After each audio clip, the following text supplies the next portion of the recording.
Mesdames et messieurs, bonsoir. Merci d'avoir choisi RTI1 à la une de ce 20h. Le Premier ministre Patrick Achi, en déplacement à Korogo, prend part aux funérailles traditionnelles de l'ex-chef du gouvernement ivoirien Amadou Gon Coulibaly. Il est allé traduire à la famille de l'illustre disparu le soutien de la nation, la compassion du président Alassane Ouattara. Nous sommes à J-3 de la fête de Pâques. Les chrétiens catholiques commémorent la passion du Christ. Les fidèles en Côte d'Ivoire, notamment à Abidjan, sont allés à la rencontre du Christ en marchant dans cette trace. En 14 stations, ils ont médité les derniers instants de Jésus jusqu'à sa crucifixion à la croix. Un poste de la gendarmerie a été récemment la cible d'attaques par des individus armés non identifiés dans le département de Téhéni, région du Boukani. Bilan, un gendarme tué, un autre blessé. Les populations se remettent de leur choc. La vie a repris dans cette partie du pays. Au Niger, le président élu Mohamed Bazoum a prêté serment ce vendredi à Niamey, une cérémonie tenue sous haute sécurité. Il y a 2 jours, le pays faisait face à une tentative de coup d'État. Plusieurs personnalités, dont des chefs d'État et de gouvernement, y ont pris part. Ce vendredi, la première dame Dominique Ouattara était à l'hôpital mère-enfant de Bingerville pour s'imprégner du déroulement de la mission de chirurgie pédiatrique réparatrice des sténoses caustiques de l'œsophage. Cette pathologie concerne les enfants ayant l'œsophage endommagé suite à la consommation accidentelle de produits corrosifs. Une mission gracieusement prise en charge par la Fondation Children of Africa en partenariat avec l'ONG internationale La Chaîne de l'Espoir. Démarrée le 28 mars dernier, cette mission concerne 19 enfants qui pourront s'alimenter normalement à l'issue d'interventions chirurgicales. Le compte rendu de Mahama Traoré dans nos prochaines éditions. Et je l'annonçais dans les titres, les funérailles traditionnelles de l'ex-chef du gouvernement ivoirien Amadou Gon Coulibaly ont démarré à Korogo jusqu'au 11 avril prochain. Le Premier ministre Patrick Achi prend part. À ses côtés, plusieurs membres du gouvernement et une délégation du RHDP. Il est allé traduire à la famille le soutien de la nation ivoirienne, la compassion du président Alassane Ouattara. Et le gouvernement ivoirien qui manifeste aussi sa solidarité aux victimes de l'accident survenu sur l'axe Feke-Ouangolodougou dans la nuit du 31 mars au 1er avril dernier. Le Premier ministre Patrick Achi était justement aux côtés des blessés et des familles endeuillées pour leur exprimer la compassion de l'État au nom du président de la République. Il leur a remis plus de 20 millions de francs CFA, nous témoigne Léon Brou.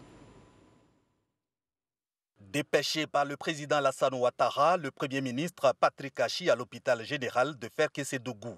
Urgence chirurgicale et autres services d'hospitalisation visités.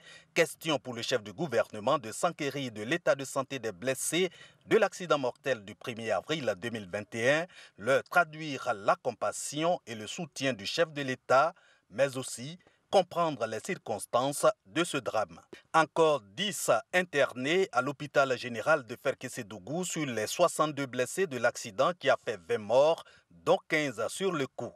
Aux familles de ces disparus, également rencontrées par le Premier ministre, réconfort du président Alassane Ouattara. Monsieur le président de la République Alassane Ouattara, qui a bien voulu nous dépêcher ici pour venir vous dire Yako. Yako au nom de la nation ivoirienne, Yako en son nom propre. Il partage avec vous ces moments de peine et de douleur. Vous allez avoir à faire face à un certain nombre de contraintes, de charges.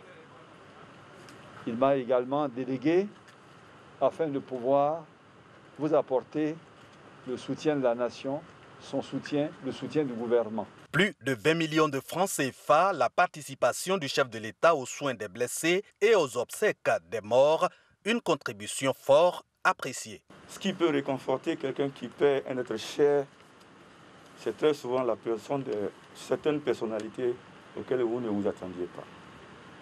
Mais votre présence ici aujourd'hui avec Madame la ministre et toutes les personnalités qui vous accompagnent remonte le moral de ces familles. Je voudrais très sincèrement, en leur nom à tous, vous dire merci. La récurrence des accidents de la circulation aussi gravissime inquiète le chef de l'État, avoue le Premier ministre pour qui des mesures s'imposent.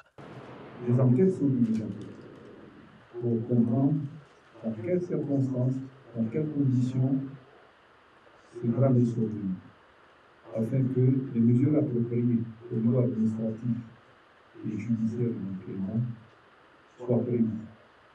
Et surtout, faire en sorte à l'avenir de prendre toutes les mesures pour préparer le drame qui soit venu. L'accident mortel de Ferkessédougou résulte de la collision entre un cas d'une compagnie de transport et un camion remorque. Il est survenu ici à Nambonka, sur l'axe Ferkessédougou-Wangolodougou, aux environs de 4 h du matin, jeudi 1er avril 2021. L'appel est donc lancé à la vigilance sur les routes, surtout en cette période de fête.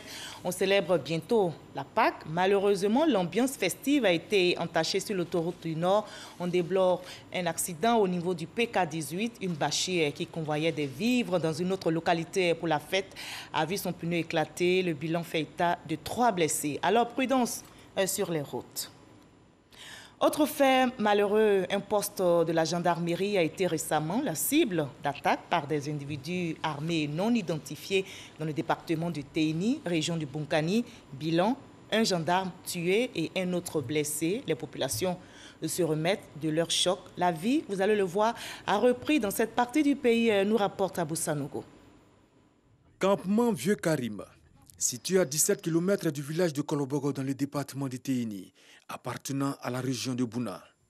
Ici, les populations se remettent peu à peu de leur choc. Leur campement, voisin au Burkina Faso, a été la cible d'individus armés non identifiés qui ont attaqué un poste de gendarmerie. C'était dans la nuit du dimanche 28 au lundi 29 mars dernier. Aux environs de 1 h du matin ce jour-là, nous avons entendu des tirs. Ces tirs étaient tellement forts que nous n'avons pas pu prendre le risque de sortir. Ma maison a essuyé des tirs. Heureusement, aucun membre de ma famille n'a été touché. C'est le matin que nous avons appris que le poste de gendarmerie a été attaqué. Le chef du village de Kolobogo, voisin au campement Vieux Karim, témoigne que toute la localité a été secouée. Je suis chef de village. C'est le matin que les gens sont venus chez nous avec un gendarme grièvement blessé, nous informant que leur position a été attaquée. Nous l'avons aussitôt évacué dans un centre de santé à Téini. En tout cas, il était sérieusement blessé et il n'arrivait pas à parler. Sinon que l'attaque a eu lieu à 17 km de Kolobogo et nous en avons souffert. Un gendarme a été tué et un autre blessé. Les activités ont par ailleurs repris. Du campement Vieux Karim au village de Kolobogo, les populations vaquent à leurs occupations. Le calme est donc revenu. À l'étranger au Mali, 4 casques bleus ont été tués et plusieurs autres ont été blessés ce vendredi lors d'une attaque contre un camp de la MINUSMA à Aguelok dans le cercle de Tessalit. Plusieurs assaillants ont été également tués. C'est un bilan provisoirement communiqué par l'ONU. Le ratissage continue pour mettre la main sur les assaillants en fuite. Et on en arrive à notre grand angle consacré ce soir à la fête de Pâques.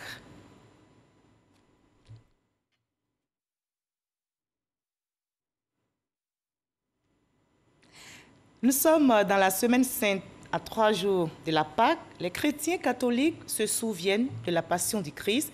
Les fidèles en Côte d'Ivoire, notamment à Abidjan, revivent ce vendredi le chemin de croix. Ils sont allés à la rencontre du Christ en marchant dans cette trace en 14 stations. Ils ont médité les derniers instants de Jésus depuis son arrestation jusqu'à sa crucifixion à la croix de Golgotha. C'est Fourazegui.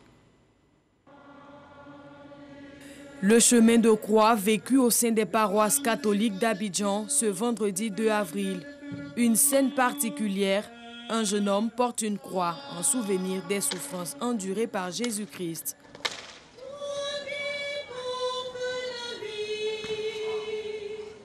Nous t'adorons, Christ, et nous te bénissons.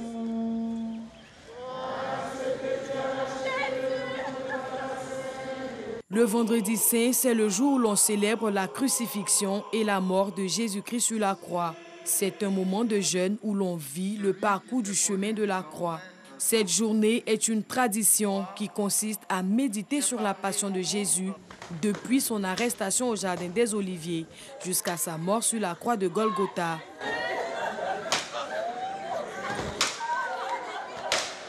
À chaque station, les fidèles se recueillent et prient ensemble. Cette commémoration rassemble chaque année une foule d'habitués. Par ce chemin de croix, nous participons à cette douleur que nous avons causée au Christ parce que depuis notre naissance, nous sommes pécheurs et c'est pour nos péchés que le Christ a souffert cette passion-là. Et nous aussi, nous nous reconnaissons pécheurs et nous venons vraiment nous reconnaître pécheurs devant Dieu et lui demander pardon pour tous nos manquements. L'enseignement, d'abord le pardon, refuser le mal, vraiment être actif et aimer son prochain comme soi-même. Et surtout la paix. Dieu est miséricordieux et nous essayons de l'imiter en étant profondément ancrés dans notre foi et dans le vrai pardon. Oublions le passé pour construire l'avenir avec le sang du Christ qui a été versé. Jésus nous aime, il est venu pour nous sauver de nos difficultés. Mon frère, ma soeur, apprenons à pardonner parce que Jésus est pardon. Le chemin de croix, c'est aussi une longue prière d'intercession pendant laquelle les fidèles et les prêtres prient pour toute l'humanité. La Passion du Christ est une célébration particulière très sobre pour rentrer dans cette proximité du deuil de Jésus qui est mort sur la croix. Cela nous rappelle l'amour incommensurable que le Seigneur Jésus-Christ a pour nous en mourant sur la croix. Le message que l'Église peut tirer pour tous les Ivoiriens, c'est le poids de l'amour. L'amour qui conduit au sacrifice et au sacrifice sanglant. Donc ce que l'Église catholique attend des Ivoiriens, c'est de s'aimer les uns les autres. Et c'est ce que le Christ est en train de faire, séance tenante. Comme chaque année, 2 jours avant la fête de Pâques, les chrétiens du monde entier replongent dans cette journée pénible qu'a vécu le Christ après 40 jours de jeûne dans le désert. Les temps forts de ce moment sont marqués par la lecture de la Passion de Jésus, le long des 14 stations et la vénération de la croix. Voilà, les chrétiens s'apprêtent donc à célébrer la fête de Pâques, un grand événement pour l'Église entière et un moment de haute signification spirituelle pour les chrétiens en quête de raffermissement et de leur foi. Pâques qui consacre la victoire de Jésus-Christ sur la mort est le clou d'un cheminement spirituel du chrétien qui prend conscience de son baptême et du chemin à parcourir. Illustration dans ce dossier signé Grace Kando et Jenna Toubi.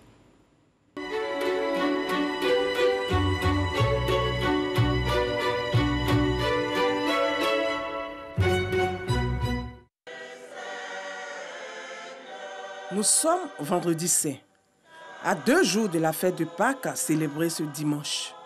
Pour les chrétiens, un jour de profonde signification. C'est le dernier virage d'une période au cours de laquelle les chrétiens sont invités à raffermir leur foi et à demeurer dans les pas de Jésus.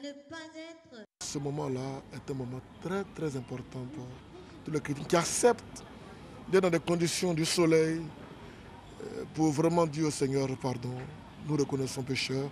C'est un exemple pour nous, surtout nous chrétiens, pour suivre toujours son exemple. C'est vrai que nous ne pouvons pas aussi aller à la croix, nous pouvons par son sacrifice avoir une bonne relation avec nos frères et nos sœurs. C'est un modèle à imiter. Jésus mort sur la croix puis ressuscité, les chrétiens imitent la passion du Christ représentée à travers le chemin de croix. Il replonge dans les derniers moments de la vie du Christ, ses souffrances depuis le mont des Oliviers jusqu'à Golgotha à Jérusalem où il trouve la mort. 3 jours plus tard, il va ressusciter pour le salut de l'humanité, source de joie pour les chrétiens. Si Christ est ressuscité, nous sommes libres, nous sommes affranchis. Et donc nous allons annoncer la bonne nouvelle du Christ ressuscité, du Christ qui nous sauve. Mais il faut se préparer spirituellement, moralement, sur tous les plans, pour crier avec ses frères chrétiens, le Christ est ressuscité, le Christ est vivant, il vit pour l'éternité. Jusqu'à ce dimanche, jour de Pâques, les chrétiens auront vécu un temps de conversion, les préparant justement à cette fête. L'Église parle du temps de carême, moment de rapprochement du chrétien à Dieu. C'est le temps de renouvellement, C'est le temps de remise en cause de tout ce que nous avons fait avant. C'est le temps de la miséricorde de Dieu pour son enfant. Il nous a donné un temps pour que nous puissions marcher comme le peuple hébreu dans le désert avec Jésus, dans les pas de Marie.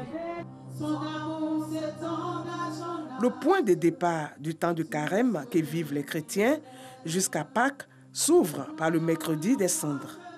Le chrétien reçoit du prêtre la cendre que celui-ci lui impose sur le front selon le rituel de l'Église. Pour cause de Covid, cette symbolique qui montre la fragilité de l'humanité s'est adaptée au contexte lié à la pandémie. Les dispositions venues de Rome, c'est que le prêtre, comme d'habitude, n'aura plus à imposer directement les cendres sur le front du fidèle. Après la bénédiction, prononçant les paroles liées à l'imposition des cendres, convertissez-vous et croyez à l'évangile, où tu es poussière et tu retournes en poussière. Le prêtre prononcera cette parole pour tout le peuple présent. Et ensuite, le prêtre et les ministres chargés de mettre la cendre sur le front vont recevoir les fidèles, bien sûr couverts de leur cache-nez, et déposeront directement les cendres sur la tête ou sur les cheveux, pour ne pas avoir de contact physique avec les fidèles. Tout le temps que dure la période pascale, les chrétiens observent le jeûne assorti de prières, méditation, privation et renonciation. À la clé des prises de résolution dans une perspective de changement. Le chrétien se trouve dans la joie de la conversion. Nous avons pris des résolutions durant tous ces jours, mais nous n'avons pas forcément suivi cela. Cette semaine sainte est l'occasion favorable encore de nous racheter. De nous racheter parce que les ouvriers de la dernière heure ont eu le même salaire que ceux de la première heure. Donc cette semaine est pour nous l'occasion encore de nous rapprocher encore plus du Christ. Je vous salue Marie, pleine de grâce. Le Seigneur est avec vous. Vous êtes bénie entre toutes les femmes. L'apostolat fierte de la communauté mère du divin amour en pleine récitation du rosaire. En cette période particulière, ces consacrés adressent des prières à Dieu par l'intercession de la Vierge Marie. Ici, l'intention est claire, arriver à Jésus par Marie. Le temps de carême commande aux chrétiens d'être dans des dispositions nouvelles au nom de leur baptême. L'objectif pendant ce temps de carême, c'est particulièrement accompagner le peuple de Dieu, accompagner les chrétiens à bien vivre ce temps qui est vraiment un temps spécial pour tout chrétien. Ce temps qui nous rapproche encore plus de Dieu, ce temps qui nous permet de faire un cœur à cœur avec notre Seigneur. Les chrétiens, chacun selon ses capacités et ses forces, acceptent de vivre 40 jours d'épreuve à la recherche de salut. Ce salut qui vient de Jésus par sa victoire sur la mort ce dimanche de Pâques. Tous ensemble, ils chanteront Alléluia sur le ton consacré à l'espérance.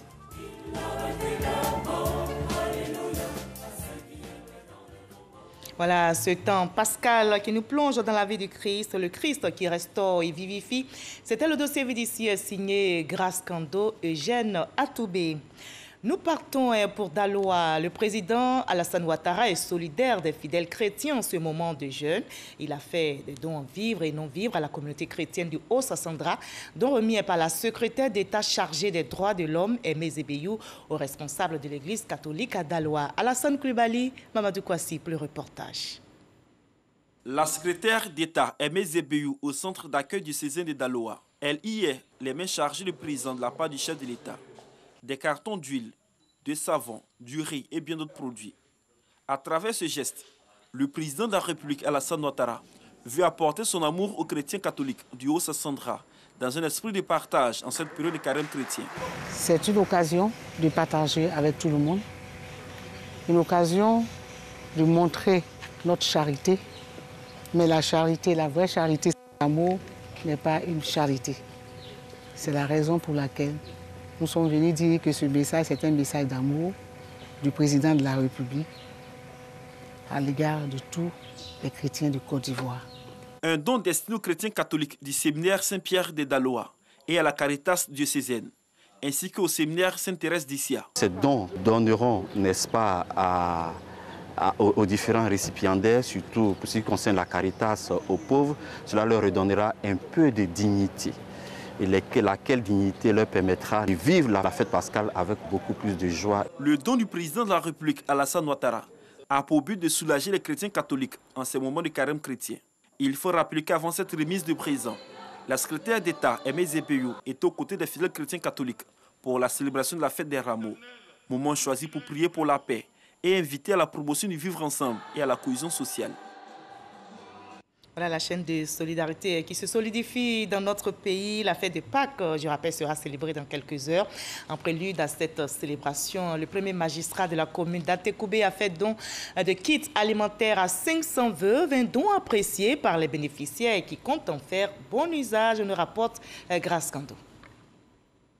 Le social au cœur des priorités des actions du maire de la commune d'Atekoubé. Paulin Claude Danho donne du sourire aux veuves de sa cité. 500 d'entre elles reçoivent des kits alimentaires en cette période de fête pascale. C'est un grand geste en cette période de Pâques, vraiment où il n'y a pas les moyens, mais par la grâce de Dieu, il a appelé toutes ses veuves pour les honorer. Vraiment, ça nous va droit au cœur. Ce qu'il a fait, je dis, grâce à Dieu, on a remercié beaucoup. Dieu a donné la santé, pour qu'il va tous les jours pas avoir force pour nous aider. Selon le premier magistrat de la commune d'Atekoubé, cette action s'inscrit dans l'élan de soutien aux personnes en détresse. Nous avons voulu marquer ce triduum pascal par un moment d'échange et de partage avec les veuves et les orphelins de la commune, pour que nos veuves de notre commune puissent passer les fêtes dans les meilleures conditions, dans la joie, dans la gaieté, pour que l'espérance de Pâques soit partagée par tous. Le maire d'Anho, Paulin Claude, n'entend pas s'arrêter là. D'autres actions sociales au profit de cette frange de la population sont en projet. En Pays Baoulé, on s'attelle à célébrer la fête de Pâques sous un autre angle. Pakinou est synonyme de retrouvailles en famille après des mois d'intenses activités.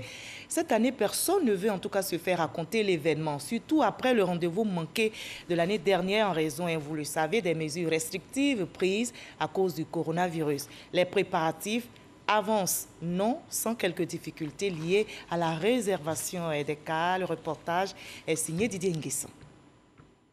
Trésor, livre pour la vente en ligne, prépare autre chose qu'une commande. Ce soir, il fait le point des préparatifs de la Pâques, du moins de Pakinou, la déclinaison culturelle en Pays Baoulé. Nourriture, sonorisation et cotisation, tout est passé en revue. Si tu as fait l'effort que tu n'as pas pu avoir les 5 000, ou tu as eu au moins 3 000 francs pour nous envoyer, nous on va prendre. C'est un début.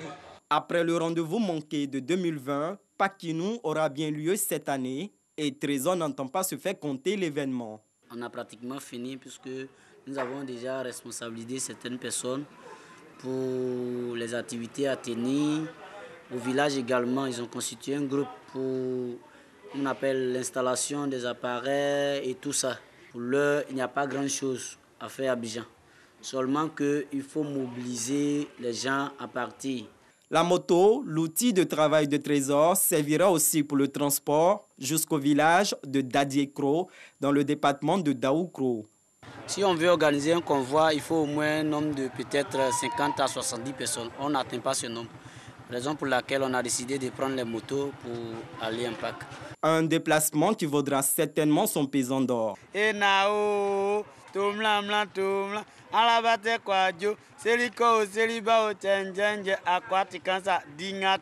À bientôt.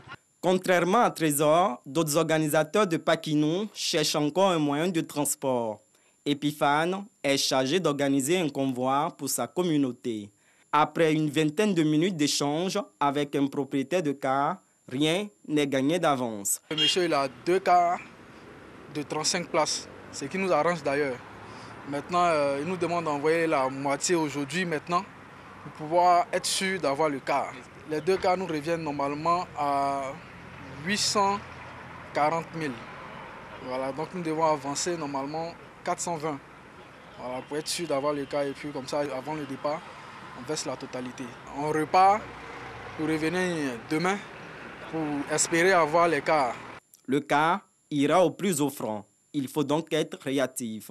Yopougon, place Figayo, à 72 heures de Paquinou, l'espace se transforme en une gare routière. Avant le départ des convois pour l'intérieur du pays, les bagages sont chargés et on n'oublie pas de faire des provisions. Alors, ce matin, nous sommes venus à l'aéroport de Baoulé pour décoller, pour aller saluer les parents pour la Pâques 2021. Pour 2021, on s'est dit que peut-être qu'il allait encore nous confiner. Et Dieu merci, on s'est réveillé le matin, bim, il n'y a rien. Il dit OK. Donc on a commencé à réactiver nos membres. Et Dieu merci, tout le monde est là, on est bien mobilisés pour aller dire merci aux parents, pour aller prier pour les parents, pour que Dieu leur donne de longue vie, pour que nous, aussi à Abidjan, on peut tous gagner l'argent pour les nourrir là-bas. Voilà.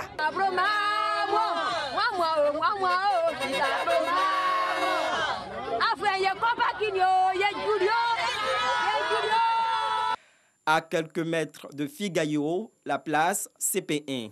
Nous retrouvons Epiphane qui a pu enfin trouver un car, mais avec moins de place que prévu. Il est au four et au moulin pour trouver une place à chaque passager. Kwaku Ange Caroline.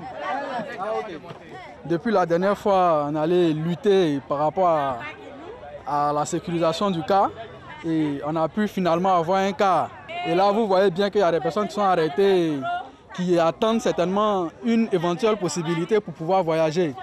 Donc bon, on va essayer d'arranger ça à notre niveau. C'est quand même difficile. Il y a d'autres personnes qui n'ont pas pu arriver, et puis bon, après on verra comment combler le vide.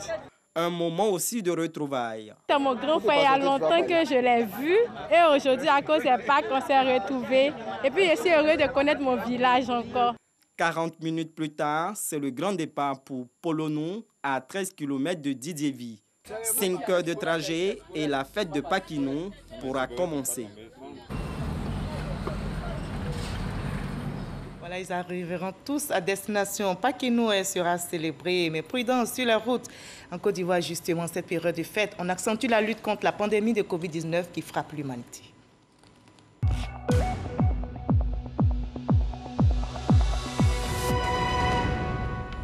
Attention, le coronavirus continue de circuler. Ce vendredi 2 avril, on dénombre en Côte d'Ivoire 119 cas positifs sur 4046 échantillons prélevés, 488 nouvelles guérisons et 3 décès enregistrés malheureusement ce jour. 2914 cas actifs, 45 247 personnes se sont faites vacciner. Faisons-nous vacciner, donc préservons notre santé et celle des autres en observant les gestes barrières. Le Fonds mondial de lutte contre le sida, la tuberculose et le paludisme vient d'octroyer à notre pays, la Côte d'Ivoire, plus de 150 milliards de francs CFA. Il s'agit pour l'institution et les acteurs chargés de la santé dans notre pays de maintenir les acquis et parvenir à la maîtrise de ces pathologies, nous rapporte Evelyne Yoboué, Godfrey Okambawa.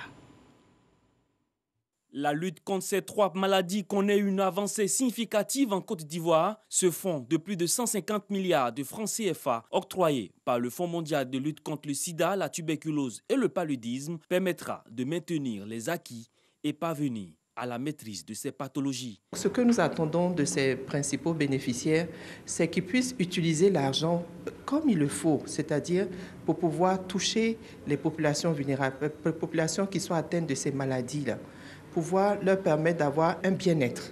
Ces nouvelles subventions vont s'étendre sur la période 2021-2023 et les autorités en charge de la santé s'engagent à œuvrer pour l'atteinte des objectifs. Ce nouveau cycle de financement est un financement important pour nous. Ça va permettre de continuer ce que nous avons commencé et permettre aux Ivoiriens d'avoir des soins de qualité en matière de VIH, en matière de tuberculose et surtout en matière de paludisme. Depuis 2003, la Côte d'Ivoire a pu mobiliser auprès du Fonds mondial plus de 540 milliards de francs CFA pour une réponse efficace contre ces maladies.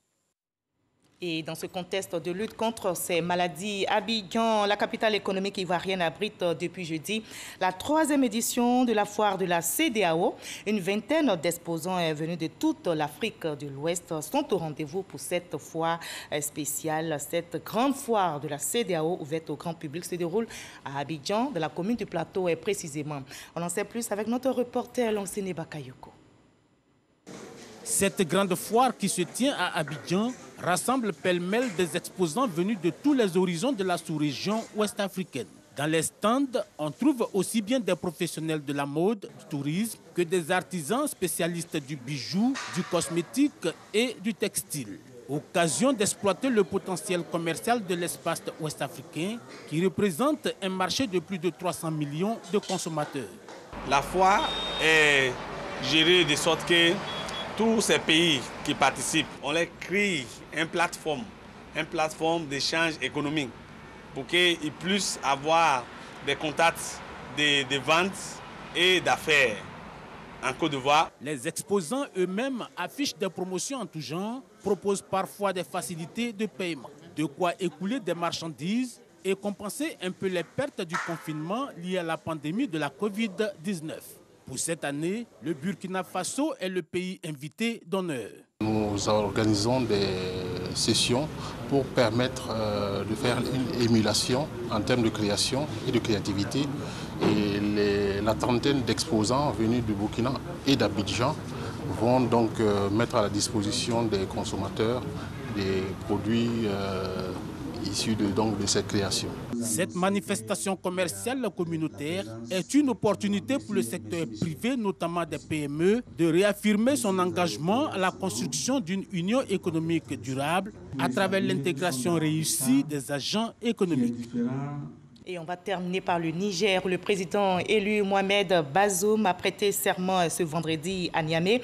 Une cérémonie tenue sous haute sécurité. Il y a 2 jours, le pays faisait face à une tentative de coup d'État. Plusieurs personnalités, dont des chefs d'État et de gouvernement, ont pris part à la cérémonie d'investiture.